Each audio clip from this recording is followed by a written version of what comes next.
Hi అండి అందరికీ. ఈరోజు మనం ప్రిపేర్ చేసుకోబోయేది జీడిపప్పు ఉప్మా. ఈరోజు మా ఇంట్లో టిఫిన్ అయితే జీడిపప్పు ఉప్మా. మరి మీ ఇంట్లో టిఫిన్ ఏం చేసుకున్నారో చెప్పండి కామెంట్ బాక్స్లో తప్పకుండా.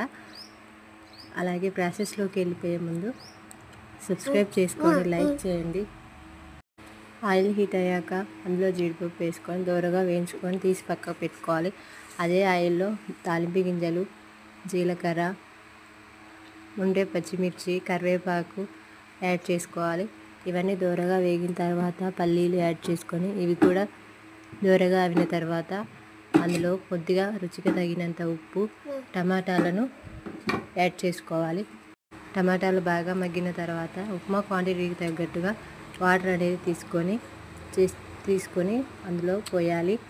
తర్వాత వాటర్ మరుగుతున్నప్పుడు అందులో ఉప్మాని కొద్దిగా యాడ్ చేసుకుంటూ కలుపుతూ యాడ్ చేసుకోవాలి. లేదంటే ఉండలు కట్టేస్తుంది. ఉప్మా అనేది జ్యూసీగా కాకుండా ఉండలు కట్టేస్తుంది. నాకైతే జ్యూసీగా ఉప్మా ఉంటేనే నచ్చుతుంది.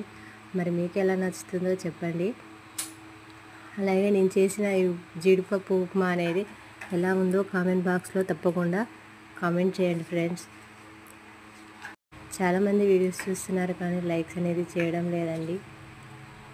ప్లీజ్ అండి, మీరు ఇచ్చే లైక్ అనేది నాకు ఎంతో సపోర్టివ్గాను ఇన్స్పిరేషన్గాను ఉంటుందండి. Like and subscribe my channel. Thanks for watching friends. Bye friends.